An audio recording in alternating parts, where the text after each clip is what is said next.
You can often get to a point with narcissistic people where you have tried and you have tried and you have tried and you have cared so much, and then you get to a point where you just give up. You've had enough. You recognise something within them and you might just have that disgust towards them where you're not interested anymore. There's so many different emotions that you can go through to the point where you are no longer interested in them, but you might still pity them as such, but recognise that you can't do anything for them. You can't help them. It's time to just sort of say no more, create that boundary, which is a massive brick wall that they are no longer going to cross to get at you.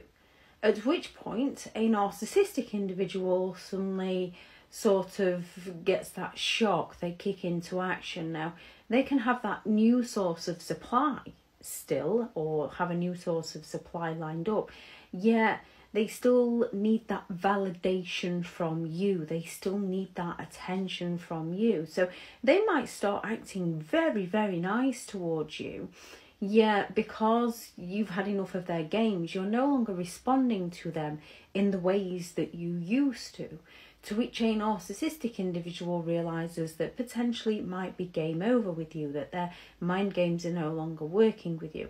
They might come on strong with those false apologies or those pity plays in order to try and hook you back in, yet when that doesn't work, they will often swiftly move on to your replacement that they've usually already lined up. And they will go all out to play the victim in the story to your replacement to gain the validation within themselves that they're not the issue, they're not the problem. You are. You're the awkward one, you're the selfish one, you're the mean one, you're the cruel one. And as their new supply is only getting that sort of love-bombing attention from them, the new supply is more likely to believe the narcissist lies than the reality of the situation.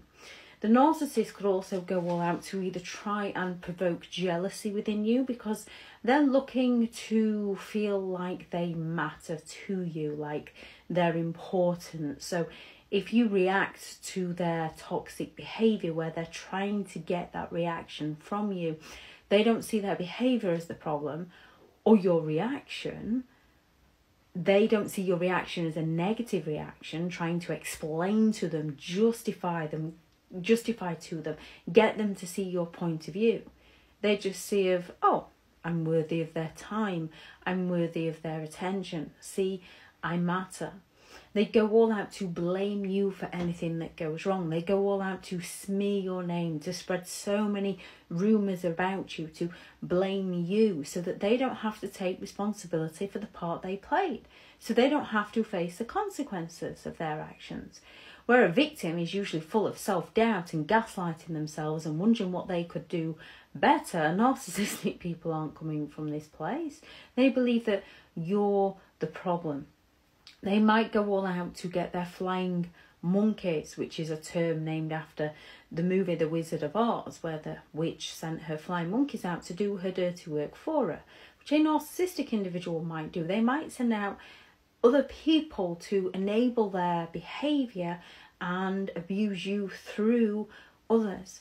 They might, if they can, if it's a divorce or if children are involved, they might drag you through the legal system to cling on to you. And that courtroom is a showroom for them to either play the hero or the victim in the story. If things aren't going their way, a narcissistic individual will happily play the hero of how, yes, whatever suits you, whatever helps you, whatever you need, because they're trying to paint themselves in a positive light in that courtroom.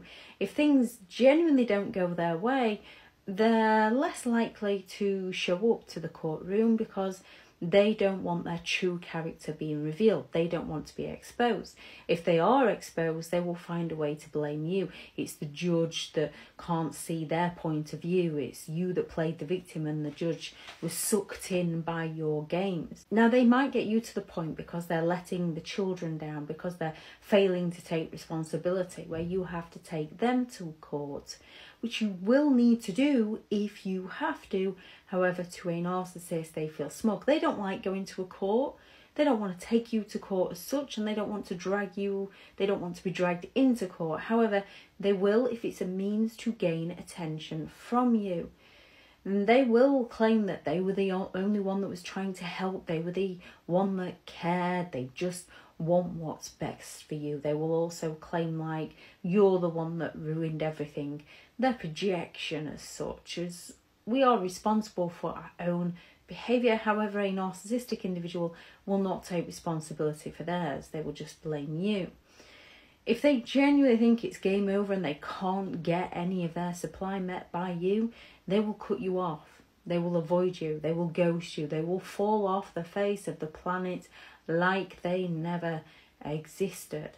They're looking for you to chase them, and they're also looking to save their bruised ego. They're looking to save their own skin. They don't want to be exposed for the things they've done, so they will cut and run and blame you to anyone and everyone that will listen to them. And as people only get the narcissist version of events, the narcissist usually get validated by those people that they were in the right and you were in the wrong.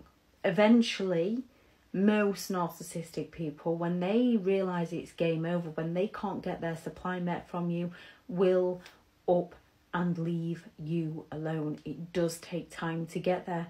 However, usually when they recognise that they can't get their needs met from you, they go and sulk off and find somebody else to get their needs met.